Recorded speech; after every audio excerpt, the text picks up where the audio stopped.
The Canterville Ghost. When Mr. Hiram B. Otis, the American minister, bought Canterville Chase, everyone told him he was doing a very foolish thing, as there was no doubt at all that the place was haunted. Indeed, Lord Canterville himself, who was a man of the most punctilious honour, had felt it his duty to mention the fact to Mr. Otis when they came to discuss terms. "We have not cared to live in the place ourselves," said Lord Canterville, "since my grand-aunt, the Dowager Duchess of Bolton, was frightened into a fit from which she never really recovered by two skeleton hands being placed on her shoulders as she was dressing for dinner. And I feel bound to tell you, Mr. Otis, that the ghost has been seen by several living members of my family, as well as by the rector of the parish, the Reverend Augustus Dampier, who is a fellow of King's College, Cambridge. After the unfortunate accident to the Duchess, none of our younger servants would stay with us, and Lady Canterville often got very little sleep at night in consequence of the mysterious noises that came from the corridor and the library." "My lord," answered the minister, "I will take the furniture and the ghost at a valuation. I come from a modern country where we have everything that money can buy, and with all our spry young fellows painting the old world red and carrying off your best actresses and prima donnas, I reckon that if there were such a thing as a ghost in Europe, we'd have it at home in a very short time in one of our public museums, or on the road as a show." "I fear that the ghost exists," said Lord Canterville, smiling, "though it may have resisted the overtures of your enterprising impresarios.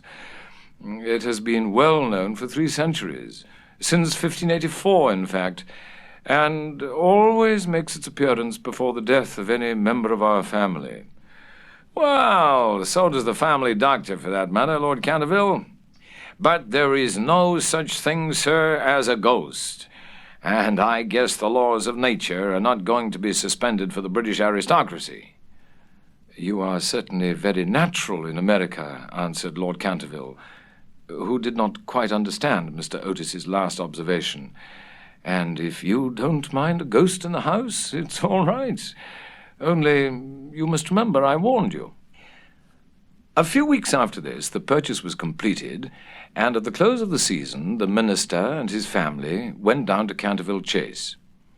Mrs. Otis, who, as Miss Lucretia R. Tappan of West 53rd Street, had been a celebrated New York belle, was now a very handsome, middle-aged woman with fine eyes and a superb profile. Many American ladies, on leaving their native land, adopt an appearance of chronic ill health, under the impression that it is a form of European refinement. But Mrs. Otis had never fallen into this error. She had a magnificent constitution and a really wonderful amount of animal spirits. Indeed, in many respects, she was quite English, and was an excellent example of the fact that we have really everything in common with America nowadays, except, of course, language. Her eldest son, christened Washington by his parents in a moment of patriotism, which he never ceased to regret, was a fair-haired, rather good-looking young man, who had qualified himself for American diplomacy by leading the German of the Newport Casino for 3 successive seasons, and even in London was well known as an excellent dancer. Gardenias and the peerage were his only weaknesses. Otherwise, he was extremely sensible. Miss Virginia E. Otis was a little girl of 15, lithe and lovely as a fawn, and with a fine freedom in her large blue eyes. She was a wonderful Amazon, and had once raced old Lord Bilton on her pony twice round the park, winning by a length and a half just in front of the Achilles statue, to the huge delight of the young Duke of Cheshire, who proposed for her on the spot, and was sent back to Eton that very night by his guardians in floods of tears. After Virginia came the twins, who were usually called the Stars and Stripes, as they were always getting swished. They were delightful boys, and with the exception of the worthy minister, the only true Republicans of the family. As Canterville Chase is 7 miles from Ascot, the nearest railway station, Mr. Otis had telegraphed for a wagonette to meet them, and they started on their drive in high spirits. It was a lovely July evening, and the air was delicate with the scent of the pine woods. Now and then they heard a wood-pigeon brooding over its own sweet voice, or saw, deep in the rustling fern, the burnished breast of the pheasant. Little squirrels peered at them from the beech trees as they went by, and the rabbits scudded away through the brushwood and over the mossy knolls with their white tails in the air. As they entered the avenue of Canterville Chase, however, the sky became suddenly overcast with clouds. A curious stillness seemed to hold the atmosphere. A great flight of rooks passed silently over their heads, and before they reached the house, some big drops of rain had fallen. Standing on the steps to receive them was an old woman, neatly dressed in black silk with a white cap and apron. This was Mrs. Umney, the housekeeper, whom Mrs. Otis, at Lady Canterville's earnest request, had consented to keep on in her former position. She made them each a low curtsy as they alighted, and said in a quaint old-fashioned manner, "I bid you welcome to Canterville Chase." Following her, they passed through the fine Tudor hall into the library, a long, low room panelled in black oak, at the end of which was a large stained-glass window. Here they found tea laid out for them, and after taking off their wraps, they sat down and began to look round, while Mrs. Umney waited on them. Suddenly, Mrs. Otis caught sight of a dull red stain on the floor just by the fireplace, and quite unconscious of what it really signified, said to Mrs. Umney, "I'm afraid something's been spilt there." "Yes, madam," replied the old housekeeper in a low voice. "Blood has been spilt on that spot." "How horrid!" cried Mrs. Otis. "I don't at all care for bloodstains in a sitting room. It must be removed at once." The old woman smiled and answered in the same low, mysterious voice, "It is the blood of Lady Eleanor de Canterville, who was murdered on that very spot by her own husband, Sir Simon de Canterville, in 1575. Sir Simon survived her 9 years and disappeared suddenly under very mysterious circumstances. His body has never been discovered, but his guilty spirit still haunts the chase. The bloodstain has been much admired by tourists and others, and cannot be removed." "That's all nonsense," cried Washington Otis. "Pinkerton's Champion Stain Remover and Paragon Detergent will clean it up in no time." And before the terrified housekeeper could interfere, he'd fallen upon his knees and was rapidly scouring the floor with a small stick of what looked like a black cosmetic. In a few moments, no trace of the bloodstain could be seen. "I knew Pinkerton would do it," he exclaimed triumphantly as he looked round at his admiring family. But no sooner had he said these words than a terrible flash of lightning lit up the sombre room. A fearful peal of thunder made them all start to their feet, and Mrs. Umney fainted. "What a monstrous climate," said the American minister calmly, as he lit a long cheroot. "I guess the old country's so overpopulated that they haven't enough decent weather for everybody. I've always been of opinion that emigration is the only thing for England."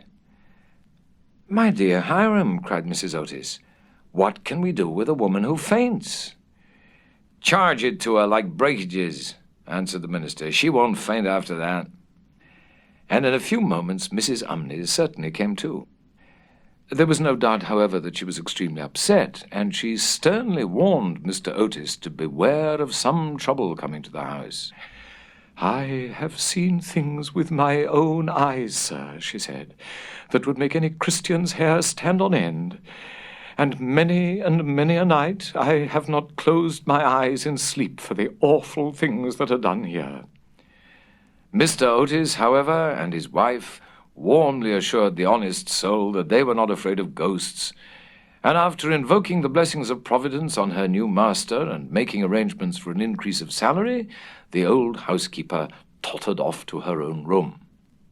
The storm raged fiercely all that night, but nothing of particular note occurred. The next morning, however, when they came down to breakfast, they found the terrible stain of blood once again on the floor.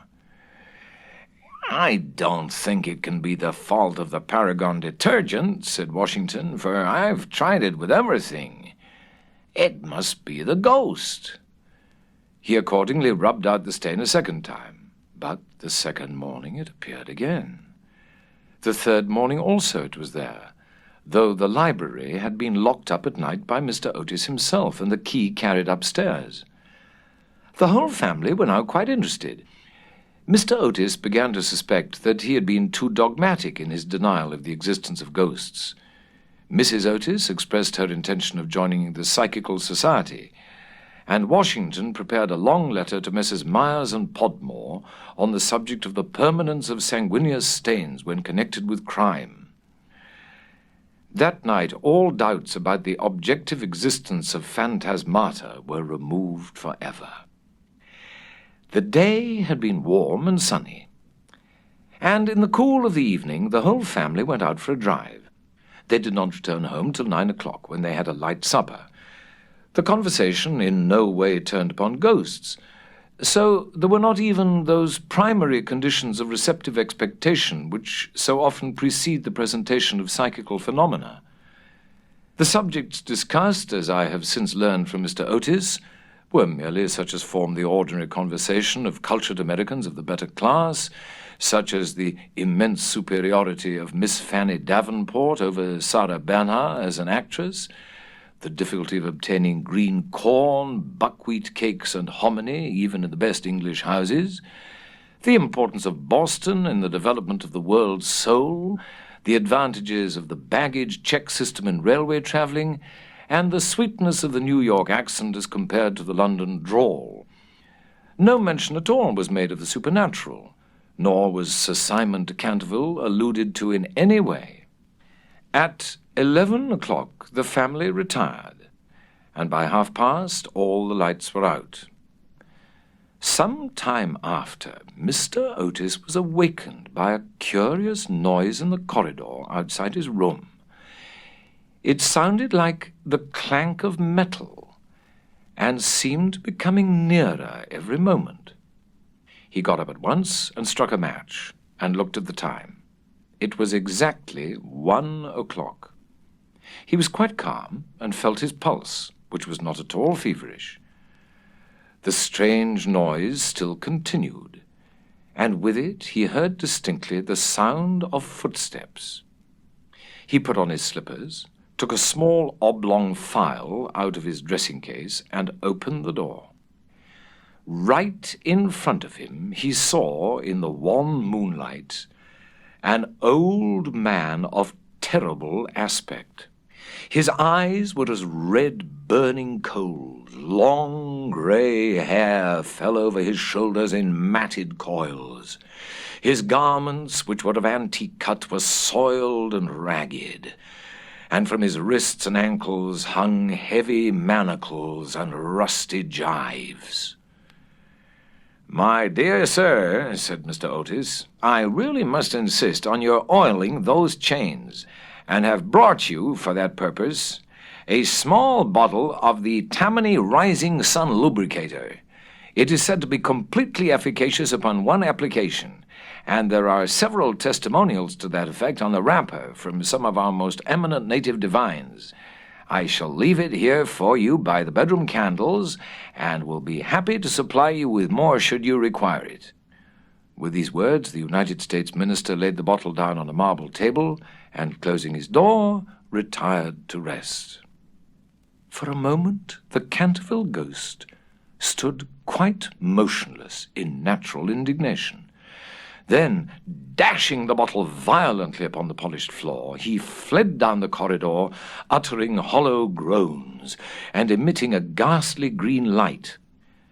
Just, however, as he reached the top of the great oak staircase, a door was flung open, two little white-robed figures appeared, and a large pillow whizzed past his head. There was evidently no time to be lost, so hastily adopting the fourth dimension of space as a means of escape, he vanished through the wainscoting, and the house became quite quiet. On reaching a small secret chamber in the left wing, he leaned up against a moonbeam to recover his breath, and began to try and realize his position. Never, in a brilliant and uninterrupted career of 300 years, had he been so grossly insulted.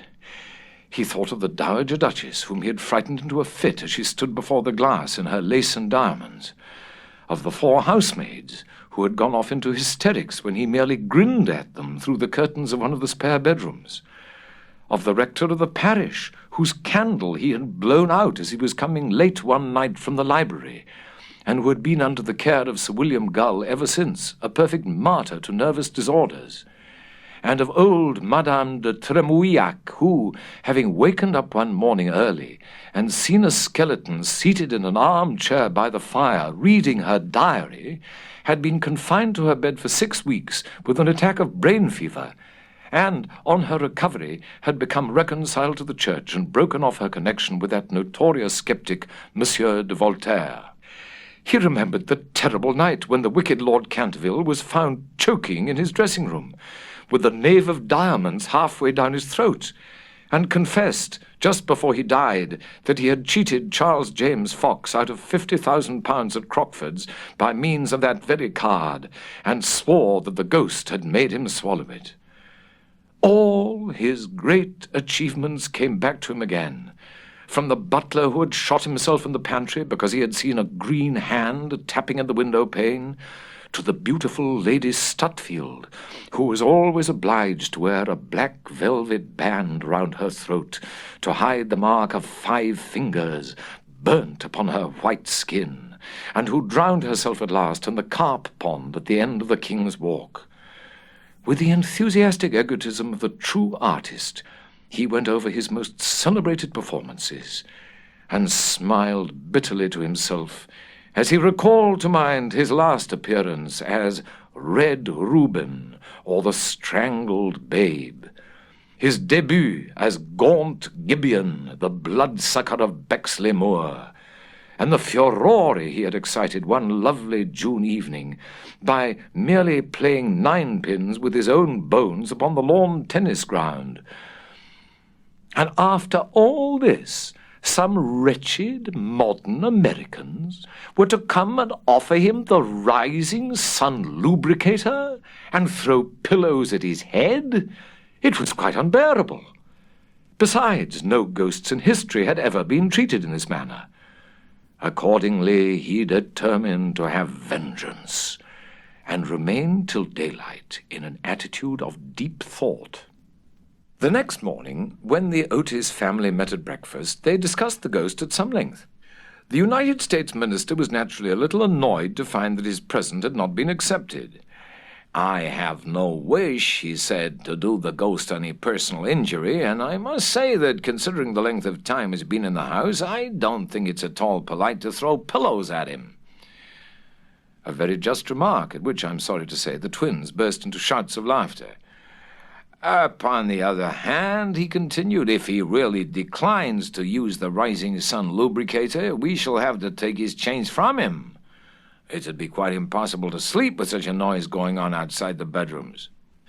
For the rest of the week, however, they were undisturbed, the only thing that excited any attention being the continual renewal of the bloodstain on the library floor. This certainly was very strange, as the door was always locked at night by Mr. Otis, and the windows kept closely barred. The chameleon-like colour also of the stain excited a good deal of comment. Some mornings it was a dull, almost Indian red. Then it would be vermilion, then a rich purple. And once, when they came down for family prayers, according to the simple rites of the Free American Reformed Episcopalian Church, they found it a bright emerald green. These kaleidoscopic changes naturally amused the party very much, and bets on the subject were freely made every evening. The only person who did not enter the joke was little Virginia, who, for some unexplained reason, was always a good deal distressed at the sight of the bloodstain, and very nearly cried the morning it was emerald green. The second appearance of the ghost was on Sunday night, Shortly after they had gone to bed, they were suddenly alarmed by a fearful crash in the hall. Rushing downstairs, they found that a large suit of old armor had become detached from its stand and had fallen on the floor, while, seated in a high-backed chair, was the Canterville ghost, rubbing his knees with an expression of acute agony on his face. The twins, having brought their pea-shooters with them, at once discharged 2 pellets on him with that accuracy of aim which can only be attained by long and careful practice on a writing master, while the United States minister covered him with his revolver and called upon him, in accordance with Californian etiquette, to hold up his hands. The ghost started up with a wild shriek of rage and swept through them like a mist, extinguishing Washington Otis's candle as he passed, and so leaving them all in total darkness. On reaching the top of the staircase, he recovered himself, and determined to give his celebrated peal of demoniac laughter. This he had on more than one occasion found extremely useful. It was said to have turned Lord Raker's wig grey in a single night, and had certainly made 3 of Lady Canterville's French governesses give warning before their month was up. He accordingly laughed his most horrible laugh till the old vaulted roof rang and rang again. But hardly had the fearful echo died away when a door opened and Mrs. Otis came out in a light blue dressing gown. "I am afraid you are far from well," she said, "and have brought you a bottle of Dr. Dubell's tincture. If it is indigestion, you will find it a most excellent remedy." The ghost glared at her in fury, and began at once to make preparations for turning himself into a large black log, an accomplishment for which he was justly renowned, and to which the family doctor always attributed the permanent idiocy of Lord Canterville's uncle, the Honourable Thomas Horton. The sound of approaching footsteps, however, made him hesitate in his fell purpose, so he contented himself with becoming faintly phosphorescent, and vanished with a deep churchyard groan, just as the twins had come up to him. On reaching his room, he entirely broke down, and became a prey to the most violent agitation. The vulgarity of the twins, the gross materialism of Mrs. Otis, were naturally extremely annoying. But what really distressed him most was that he had been unable to wear the suit of mail. He had hoped that even modern Americans would be thrilled by the sight of a spectre in armor, if for no more sensible reason, at least out of respect for their national poet Longfellow, over whose graceful and attractive poetry he himself had whiled away many a weary hour when the Cantervilles were up in town. Besides, it was his own suit.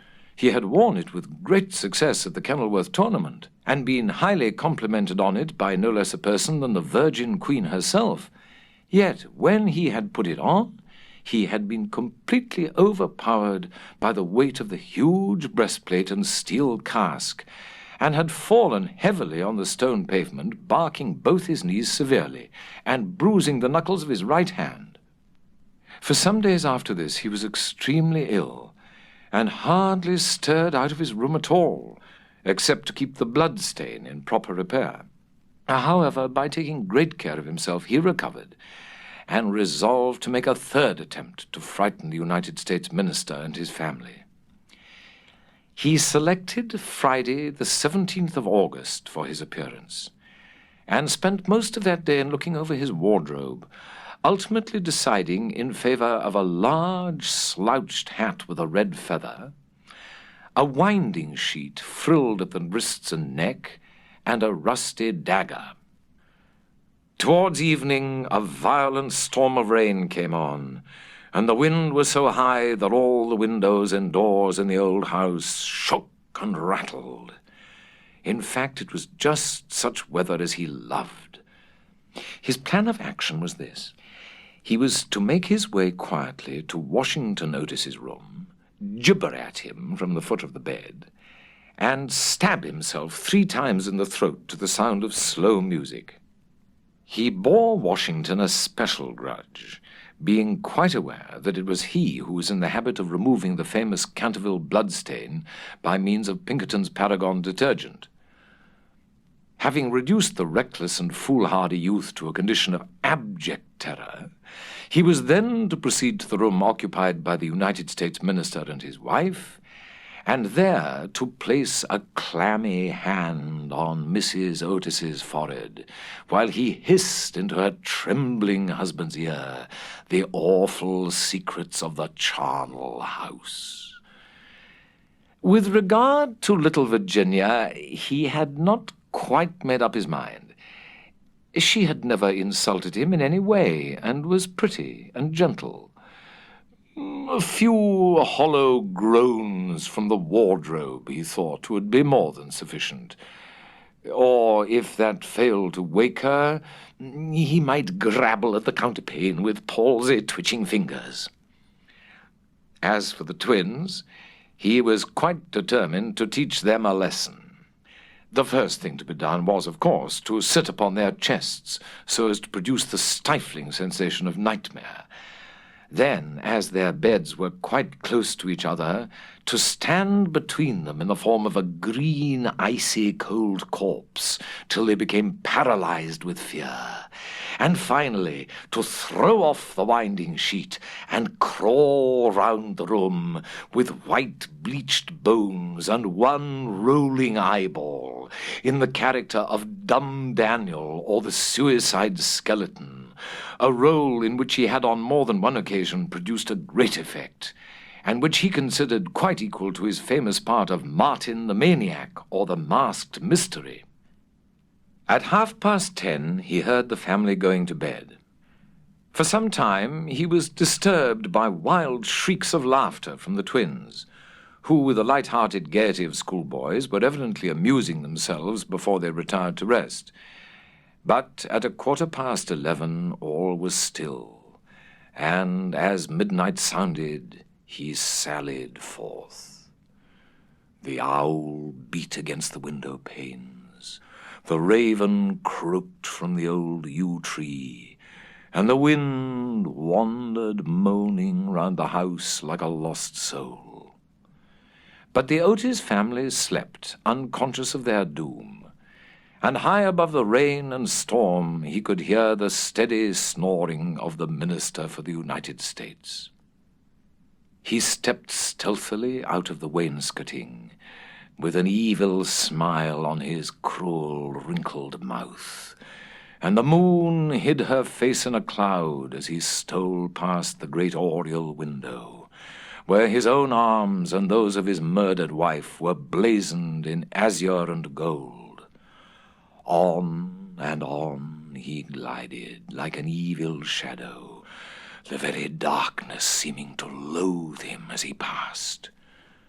Once he thought he heard something call and stopped, but it was only the baying of a dog from the Red Farm, and he went on, muttering strange 16th-century curses, and ever and anon brandishing the rusty dagger in the midnight air. Finally, he reached the corner of the passage that led to luckless Washington's room. For a moment he paused there, the wind blowing his long grey locks about his head, and twisting into grotesque and fantastic folds the nameless horror of the dead man's shroud. Then the clock struck the quarter, and he felt the time was come. He chuckled to himself and turned the corner. But no sooner had he done so than with a piteous wail of terror he fell back and hid his blanched face in his long, bony hands. Right in front of him was standing a horrible spectre, motionless as a carven image and monstrous as a madman's dream. Its head was bald and burnished, its face round and fat and white, and hideous laughter seemed to writhe its features into an eternal grin. From the eyes streamed rays of scarlet light. The mouth was a wide well of fire, and a hideous garment, like to his own, swathed with its silent snows the Titan form, On its breast was a placard with strange writing in antique characters. Some scroll of shame, it seemed, some record of wild sins, some awful calendar of crime, and with its right hand it bore aloft a falchion of gleaming steel. Never having seen a ghost before, he naturally was terribly frightened.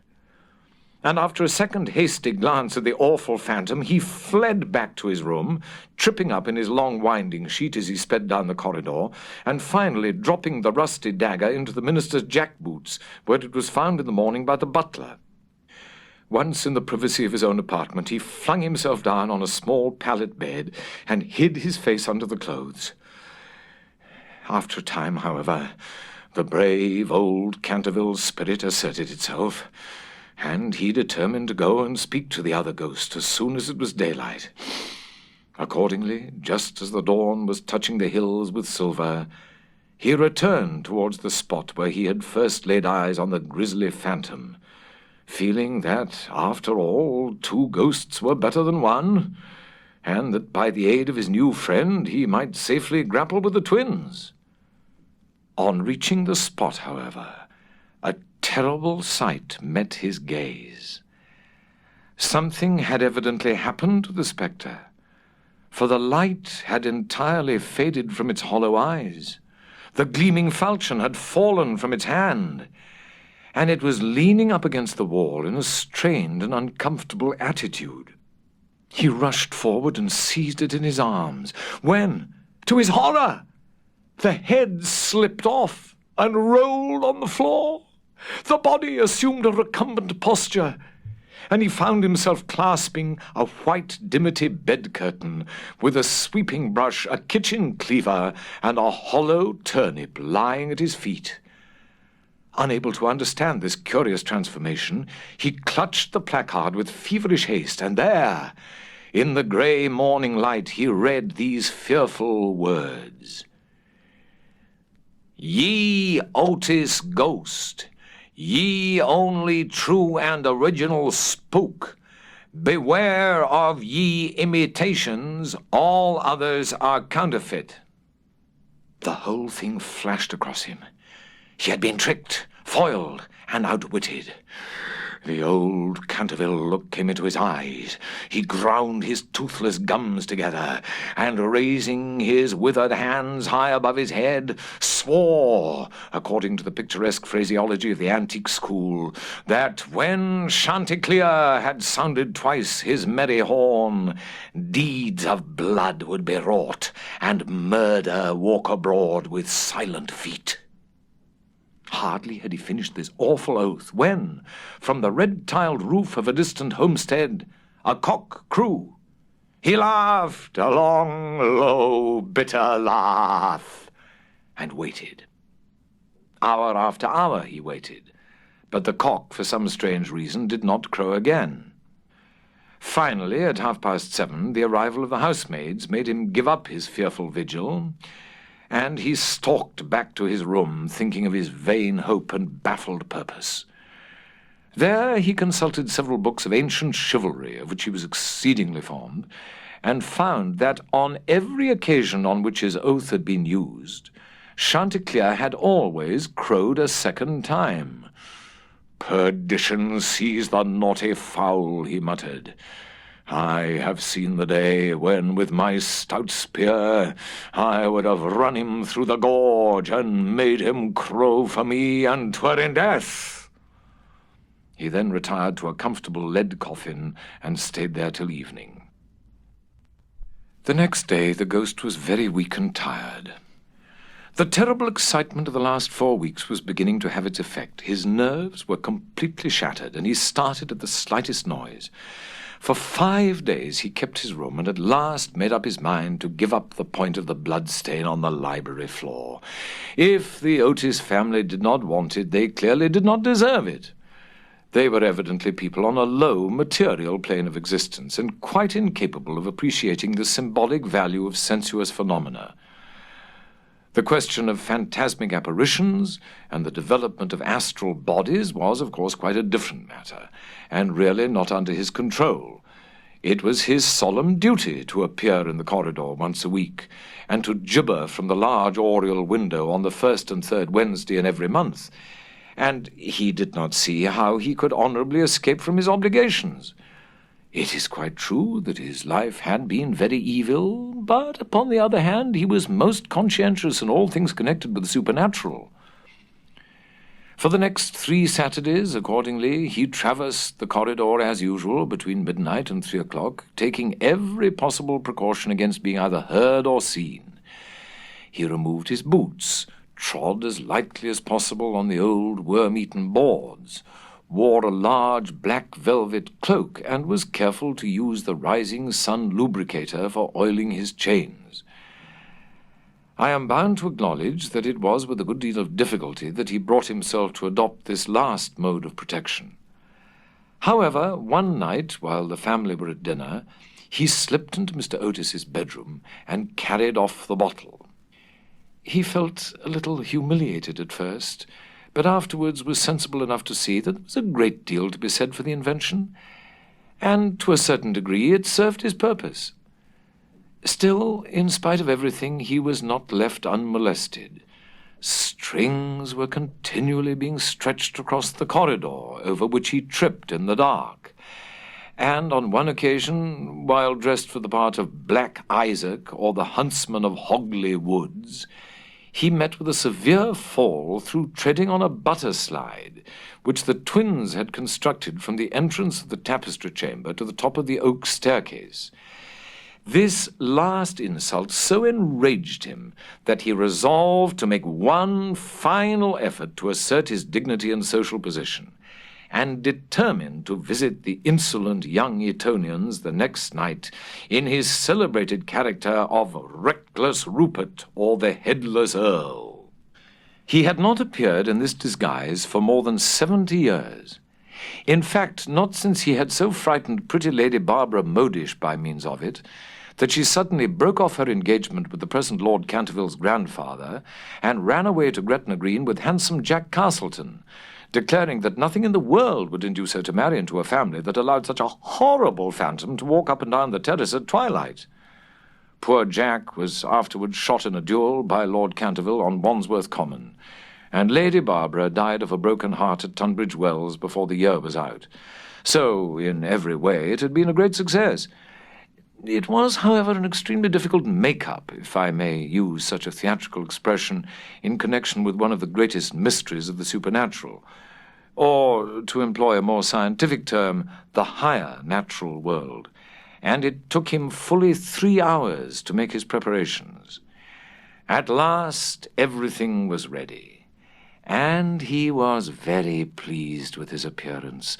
The big leather riding boots that went with the dress were just a little too large for him, and he could only find one of the 2 horse pistols, but on the whole he was quite satisfied. And at 1:15 he glided out of the wainscoting and crept down the corridor. On reaching the room occupied by the twins, which I should mention was called the Blue Bedchamber on account of the colour of its hangings, he found the door just ajar. Wishing to make an effective entrance, he flung it wide open, when a heavy jug of water fell right down on him, wetting him to the skin and just missing his left shoulder by a couple of inches. At the same moment, he heard stifled shrieks of laughter proceeding from the 4-post bed. The shock to his nervous system was so great that he fled back to his room as hard as he could go, and the next day he was laid up with a severe cold. The only thing that at all consoled him in the whole affair was the fact that he had not brought his head with him, for had he done so, the consequences might have been very serious. He now gave up all hope of ever frightening this rude American family, and contented himself, as a rule, with creeping about the passages in list slippers, with a thick red muffler round his throat for fear of draughts, and a small arquebus in case he should be attacked by the twins. The final blow he received occurred on the 19th of September. He had gone downstairs to the great entrance hall, feeling sure that there, at any rate, he would be quite unmolested, and was amusing himself by making satirical remarks on the large Saroni photographs of the United States minister and his wife, which had now taken the place of the Canterville family pictures. He was simply but neatly clad in a long shroud, spotted with churchyard mould, had tied up his jaw with a strip of yellow linen, and carried a small lantern and a sexton's spade. In fact, he was dressed for the character of Jonas the Graveless, or the corpse snatcher of Chertsey Barn, one of his most remarkable impersonations, and one which the Cantervilles had every reason to remember, as it was the real origin of their quarrel with their neighbour, Lord Rufford. It was about 2:15 in the morning, and as far as he could ascertain, no one was stirring. As he was strolling towards the library, however, to see if there were any traces left of the bloodstain, suddenly there leaped out on him from a dark corner 2 figures, who waved their arms wildly above their heads and shrieked out, "Boo!" in his ear. Seized with a panic, which under the circumstances was only natural, he rushed for the staircase, but found Washington Otis waiting for him there with a big garden syringe.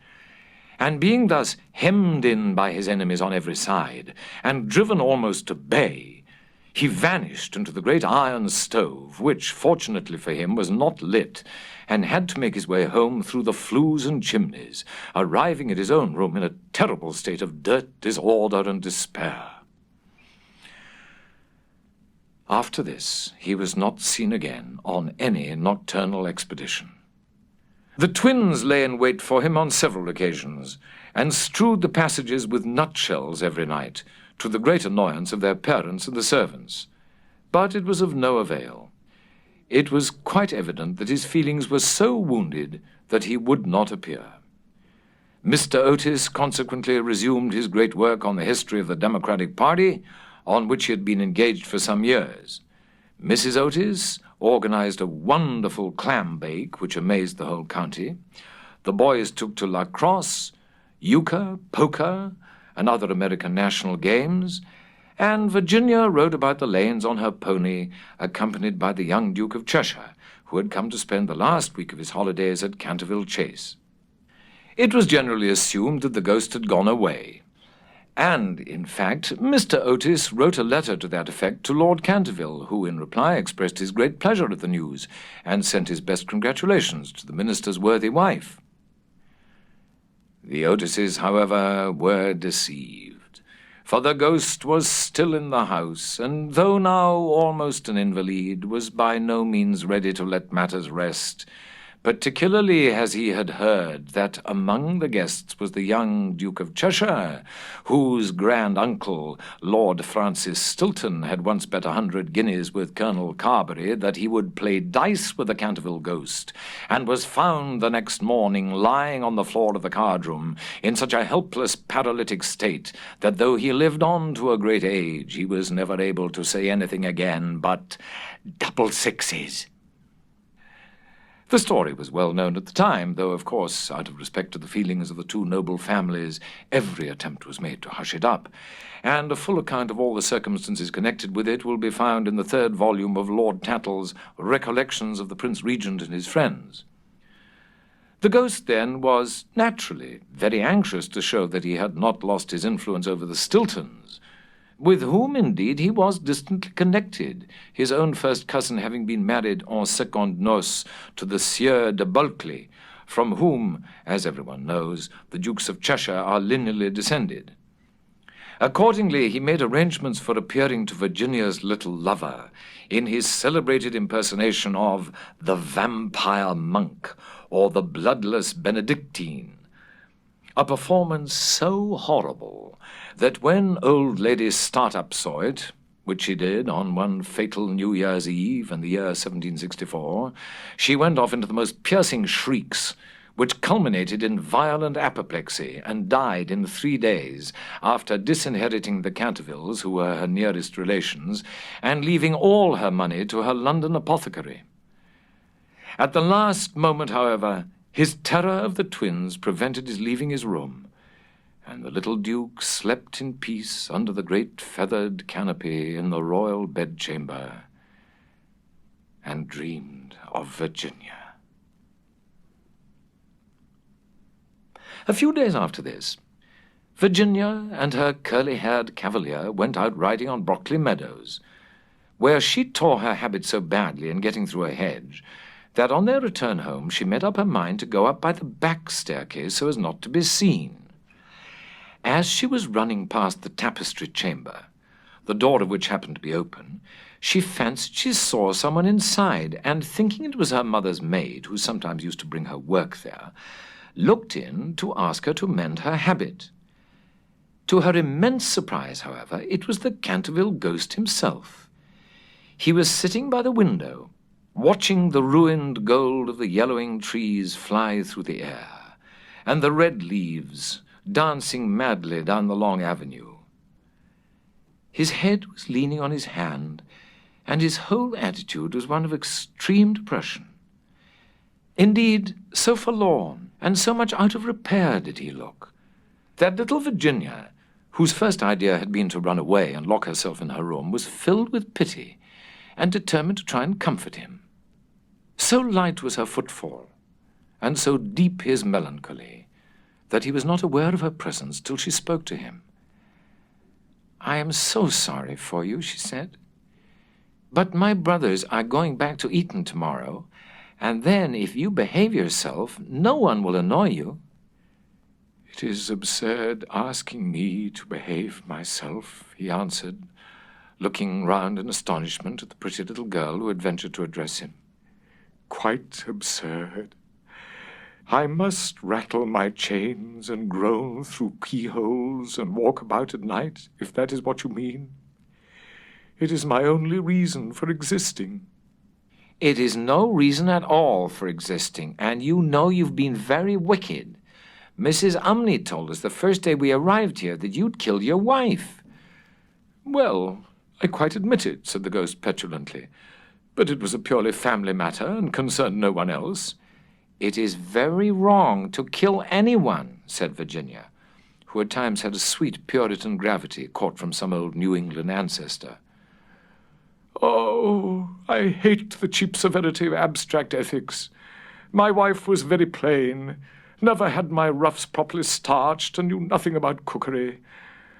Why, there was a buck I had shot in Hogley Woods, a magnificent pricket, and do you know how she had it sent up to table? However, it's no matter now, for it's all over, and I don't think it was very nice of her brothers to starve me to death, though I did kill her." "Starve you to death? Oh, Mr. Ghost! I mean, Sir Simon, are you hungry? I have a sandwich in my case. Would you like it?" "No, thank you. I never eat anything now, but it is very kind of you all the same, and you are much nicer than the rest of your horrid, rude, vulgar, dishonest family." "Stop!" cried Virginia, stamping her foot. "It is you who are rude and horrid and vulgar. And as for dishonesty, you know you stole the paints out of my box to try and furbish up that ridiculous blood stain in the library.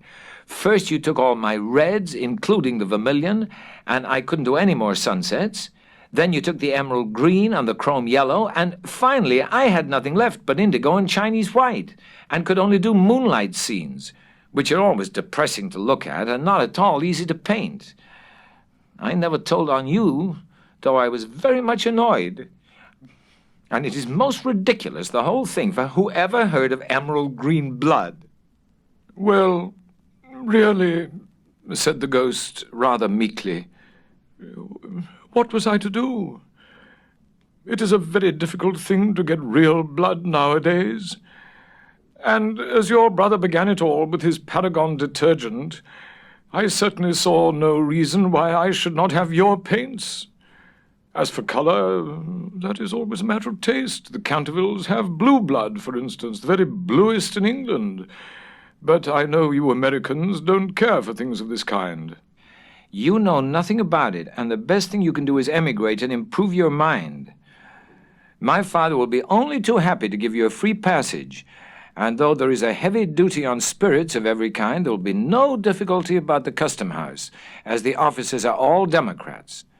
Once in New York, you are sure to be a great success. I know lots of people there who would give $100,000 to have a grandfather, and much more than that to have a family ghost. I don't think I should like America. Oh, I suppose because we have no ruins and no curiosities, said Virginia satirically. No ruins, no curiosities, answered the ghost. You have your navy and your manners. Good evening. I will go and ask Papa to get the twins an extra week's holiday. No, please don't go, Miss Virginia, I cried. I am so lonely and so unhappy, and I really don't know what to do. I want to go to sleep, and I cannot. That's quite absurd. You've merely to go to bed and blow out the candle. It's very difficult sometimes to keep awake, especially at church, but there's no difficulty at all about sleeping. Why, even babies know how to do that, and they're not very clever. I have not slept for 300 years, he said sadly, and Virginia's beautiful blue eyes opened in wonder. For 300 years I have not slept, and I'm so tired. Virginia grew quite grave, and her little lips trembled like rose leaves. She came towards him, and kneeling down at his side, looked up into his old withered face. Poor, poor ghost, she murmured. Have you no place where you can sleep? Far away, beyond the pine woods, he answered in a low, dreamy voice, there is a little garden. There the grass grows long and deep. There are the great white stars of the hemlock flower. There the nightingale sings all night long. All night long he sings, and the cold crystal moon looks down, and the yew tree spreads out its giant arms over the sleepers. Virginia's eyes grew dim with tears, and she hid her face in her hands. You mean the Garden of Death? She whispered. Yes, death. Death must be so beautiful. To lie in the soft brown earth with the grasses waving above one's head and listen to silence. To have no yesterday and no tomorrow. To forget time, to forgive life. To be at peace. You can help me. You can open for me the portals of death's house, for love is always with you, and love is stronger than death is. Virginia trembled. A cold shudder ran through her, and for a few moments there was silence. She felt as if she was in a terrible dream. Then the ghost spoke again, and his voice sounded like the sighing of the wind. Have you ever read the old prophecy on the library window? Oh, often, cried the little girl, looking up. I know it quite well. It's painted in curious black letters, and it's difficult to read. There are only 6 lines.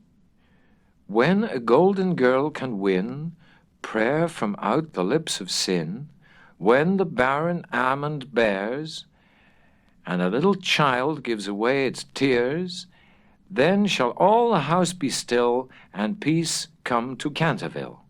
But I don't know what they mean. They mean, he said sadly, that you must weep with me for my sins, because I have no tears, and pray with me for my soul, because I have no faith. And then, if you have always been sweet and good and gentle, the angel of death will have mercy on me. You will see fearful shapes in darkness, and wicked voices will whisper in your ear, but they will not harm you, for against the purity of a little child the powers of hell cannot prevail. Virginia made no answer. and the ghost wrung his hands in wild despair as he looked down at her bowed golden head. Suddenly she stood up, very pale and with a strange light in her eyes. "I am not afraid," she said firmly, "and I will ask the angel to have mercy on you." He rose from his seat with a faint cry of joy, and taking her hand, bent over it with old-fashioned grace and kissed it. His fingers were as cold as ice, and his lips burned like fire. But Virginia did not falter as he led her across the dusky room. On the faded green tapestry were broidered little huntsmen. They blew their tasseled horns, and with their tiny hands waved to her to go back. "Go back, little Virginia," they cried. "Go back!" But the ghost clutched her hand more tightly, and she shut her eyes against them. Horrible animals with lizard tails and goggle eyes blinked at her from the carven chimney-piece and murmured, "Beware, little Virginia, beware. We may never see you again." But the ghost glided on more swiftly, and Virginia did not listen. When they reached the end of the room, he stopped and muttered some words she could not understand. She opened her eyes and saw the wall slowly fading away like a mist, and a great black cavern in front of her. A bitter, cold wind swept round them, and she felt something pulling at her dress. "Quick, quick!" cried the ghost, "or it'll be too late!" And in a moment the wainscoting had closed behind them, and the tapestried chamber was empty. About 10 minutes later, the bell rang for tea, and as Virginia did not come down, Mrs. Otis sent up one of the footmen to tell her. After a little time, he returned and said that he could not find Miss Virginia anywhere. As she was in the habit of going out to the garden every evening to get flowers for the dinner table, Mrs. Otis was not at all alarmed at first.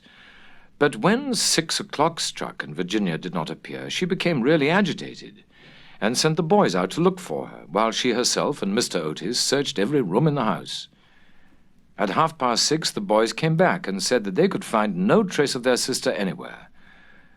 They were all now in the greatest state of excitement, and did not know what to do, when Mr. Otis suddenly remembered that some few days before he had given a band of gypsies permission to camp in the park.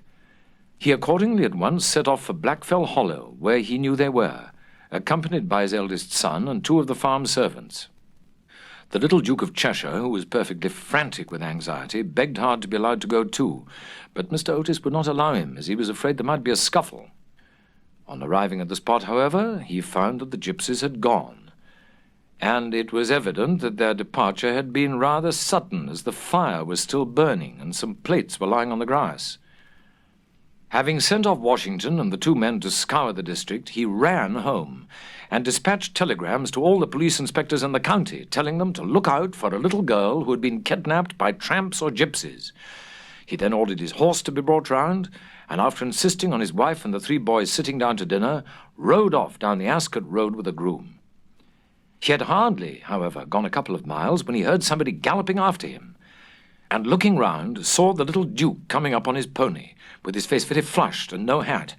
"I'm awfully sorry, Mr. Otis," gasped out the boy, "but I can't eat any dinner as long as Virginia's lost. Please don't be angry with me.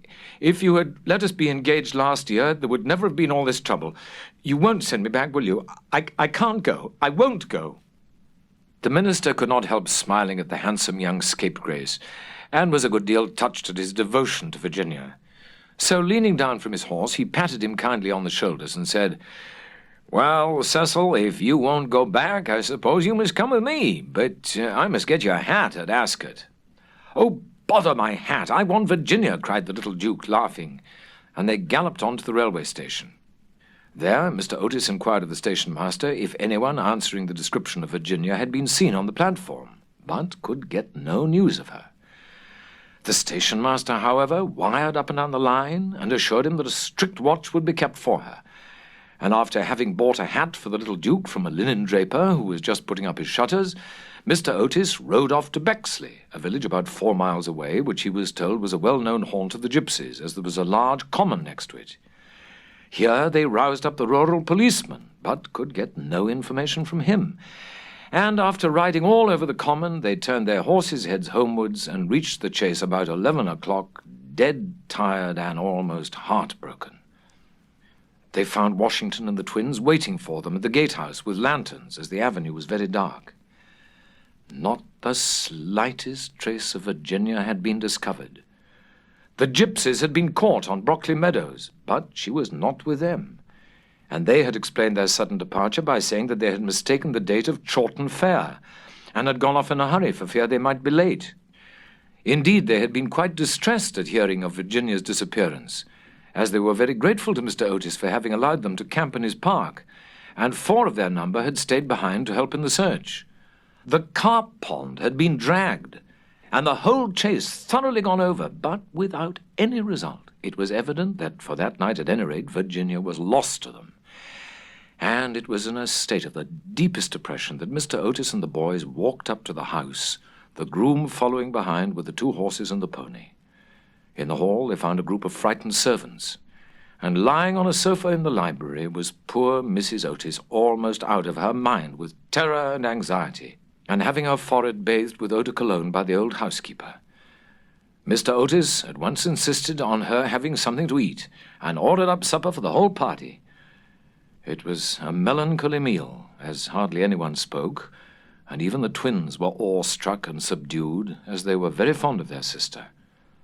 When they had finished, Mr. Otis, in spite of the entreaties of the little Duke, ordered them all to bed, saying that nothing more could be done that night, and that he would telegraph in the morning to Scotland Yard for some detectives to be sent down immediately.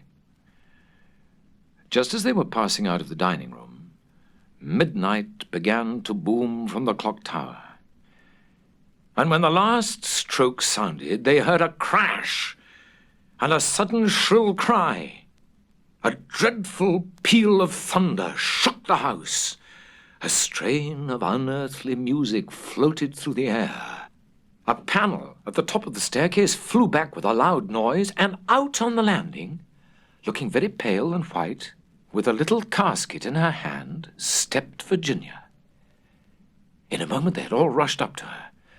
Mrs. Otis clasped her passionately in her arms, the Duke smothered her with violent kisses, and the twins executed a wild war dance round the group. "Good heavens, child, where have you been?" said Mr. Otis, rather angrily, thinking that she'd been playing some foolish trick on them. "Cecil and I have been riding all over the country looking for you, and your mother has been frightened to death. You must never play these practical jokes any more." "Except on the ghost, except on the ghost!" shrieked the twins as they capered about. "My own darling, thank God you're found. You must never leave my side again," murmured Mrs. Otis, as she kissed the trembling child and smoothed the tangled gold of her hair. "Papa," said Virginia quietly, "I have been with a ghost. He is dead, and you must come and see him. He had been very wicked, but he was really sorry for all that he had done, and he gave me this box of beautiful jewels before he died." The whole family gazed at her in mute amazement, but she was quite grave and serious. And turning round, she led them through the opening in the wainscoting down a narrow secret corridor, Washington following with a lighted candle which he had caught up from the table. Finally, they came to a great oak door studded with rusty nails. When Virginia touched it, it swung back on its heavy hinges, and they found themselves in a little low room with a vaulted ceiling and one tiny grated window. Embedded in the wall was a huge iron ring, and chained to it was a gaunt skeleton that was stretched out at full length on the stone floor, and seemed to be trying to grasp with its long, fleshless fingers an old-fashioned trencher and ewer that were placed just out of its reach. The jug had evidently been once filled with water, as it was covered inside with green mold. There was nothing on the trencher but a pile of dust. Virginia knelt down beside the skeleton, and holding her little hands together, began to pray silently, while the rest of the party looked on in wonder at the terrible tragedy whose secret was now disclosed to them.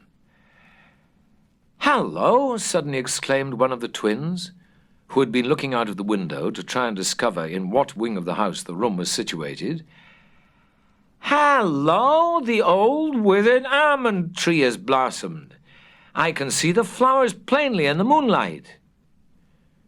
God has forgiven him, said Virginia gravely as she rose to her feet, and a beautiful light seemed to illumine her face. What an angel you are, cried the young Duke, and he put his arm round her neck and kissed her. 4 days after these curious incidents, a funeral started from Canterville Chase at about 11 o'clock at night. The hearse was drawn by 8 black horses, each of which carried on its head a great tuft of nodding ostrich plumes, and the leaden coffin was covered by a rich purple pall, on which was embroidered in gold the Canterville coat of arms. By the side of the hearse and the coaches walked the servants with lighted torches, and the whole procession was wonderfully impressive. Lord Canterville was the chief mourner, having come up specially from Wales to attend the funeral, and sat in the first carriage along with little Virginia. Then came the United States minister and his wife, then Washington and the 3 boys, and in the last carriage was Mrs. Umney. It was generally felt that as she had been frightened by the ghost for more than 50 years of her life, she had a right to see the last of him. A deep grave had been dug in the corner of the churchyard, just under the old yew tree, and the service was read in the most impressive manner by the Reverend Augustus Dampier. When the ceremony was over, the servants, according to an old custom observed in the Canterville family, extinguished their torches, and as the coffin was being lowered into the grave, Virginia stepped forward and laid on it a large cross made of white and pink almond blossoms. As she did so, the moon came out from behind a cloud, and flooded with its silent silver the little churchyard, and from a distant copse a nightingale began to sing. She thought of the ghost's description of the garden of death. Her eyes became dim with tears, and she hardly spoke a word during the drive home. The next morning, before Lord Canterville went up to town, Mr. Otis had an interview with him on the subject of the jewels the ghost had given to Virginia. They were perfectly magnificent, especially a certain ruby necklace with old Venetian setting, which was really a superb specimen of 16th century work, and their value was so great that Mr. Otis felt considerable scruples about allowing his daughter to accept them. My lord, he said, I know that in this country mort main is held to apply to trinkets as well as to land, and it is quite clear to me that these jewels are, or should be, heirlooms in your family. I must beg you, accordingly, to take them to London with you and to regard them simply as a portion of your property, which has been restored to you under certain strange conditions. As for my daughter, she's merely a child, and has as yet, I'm glad to say, but little interest in such appurtenances of idle luxury. I am also informed by Mrs. Otis, who I may say is no mean authority upon art, having had the privilege of spending several winters in Boston when she was a girl, that these gems are of great monetary worth, and if offered for sale would fetch a tall price. Under these circumstances, Lord Canterville, I feel sure that you will recognize how impossible it would be for me to allow them to remain in the possession of any member of my family. And indeed, all such vain gauds and toys, however suitable or necessary to the dignity of the British aristocracy, would be completely out of place among those who have been brought up on the severe and, I believe, immortal principles of republican simplicity. Perhaps I should mention that Virginia is very anxious that you should allow her to retain the box as a memento of your unfortunate but misguided ancestor. As it is extremely old and consequently a good deal out of repair, you may perhaps think fit to comply with her request. For my own part, I confess I'm a good deal surprised to find a child of mine expressing sympathy with medievalism in any form, and can only account for it by the fact that Virginia was born in one of your London suburbs, shortly after Mrs. Otis had returned from a trip to Athens. Lord Canterville listened very gravely to the worthy minister's speech, pulling his grey moustache now and then to hide an involuntary smile. And when Mr. Otis had ended, he shook him cordially by the hand and said, My dear sir, Your charming little daughter rendered my unlucky ancestor, Sir Simon, a very important service, and I and my family are much indebted to her for her marvellous courage and pluck. The jewels are clearly hers, and egad, I believe that if I were heartless enough to take them from her, the wicked old fellow would be out of his grave in a fortnight, leading me the devil of a life. As for their being heirlooms, nothing is an heirloom that is not mentioned in a will or legal document, and the existence of these jewels has been quite unknown. I assure you, I have no more claim on them than your butler. And when Miss Virginia grows up, I dare say she'll be pleased to have pretty things to wear. Besides, you forget, Mr. Otis, that you took the furniture and the ghost at a valuation, and anything that belonged to the ghost passed at once into your possession, as whatever activity Sir Simon may have shown in the corridor at night, in point of law he was really dead, and you acquired his property by purchase. Mr. Otis was a good deal distressed at Lord Canterville's refusal, and begged him to reconsider his decision. But the good-natured peer was quite firm, and finally induced the minister to allow his daughter to retain the present the ghost had given her. And when, in the spring of 1890, the young Duchess of Cheshire was presented at the Queen's first drawing-room on the occasion of her marriage, her jewels were the universal theme of admiration. For Virginia received the coronet, which is the reward of all good little American girls, and was married to her boy lover as soon as he came of age. They were both so charming, and they loved each other so much, that everyone was delighted at the match, except the old Marchioness of Dumbleton, who had tried to catch the Duke for one of her 7 unmarried daughters, and had given no less than 3 expensive dinner parties for that purpose. And, strange to say, Mr. Otis himself. Mr. Otis was extremely fond of the young Duke personally, but theoretically he objected to titles, and, to use his own words, was not without apprehension lest, amid the enervating influences of a pleasure-loving aristocracy, the true principles of republican simplicity should be forgotten. His objections, however, were completely overruled, and I believe that when he walked up the aisle of St. George's, Hanover Square, with his daughter leaning on his arm, there was not a prouder man in the whole length and breadth of England. The Duke and Duchess, after the honeymoon was over, went down to Canterville Chase, and on the day after their arrival, they walked over in the afternoon to the lonely churchyard by the pine woods. There had been a great deal of difficulty at first about the inscription on Sir Simon's tombstone, but finally it had been decided to engrave on it simply the initials of the old gentleman's name and the verse from the library window. The Duchess had brought with her some lovely roses, which she strewed upon the grave, and after they had stood by it for some time, they strolled into the ruined chancel of the old abbey. There the Duchess sat down on a fallen pillar, while her husband lay at her feet smoking a cigarette and looking up at her beautiful eyes. Suddenly he threw his cigarette away, took hold of her hand, and said to her, "Virginia, a wife should have no secrets from her husband." "Dear Cecil, I have no secrets from you." "Yes, you have," he answered, smiling. "You have never told me what happened to you when you were locked up with a ghost." "I have never told anyone, Cecil," said Virginia gravely.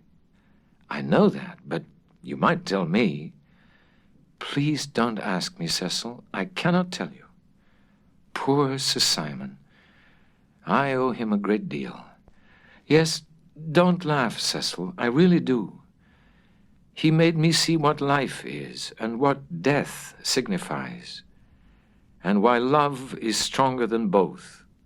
The Duke rose and kissed his wife lovingly.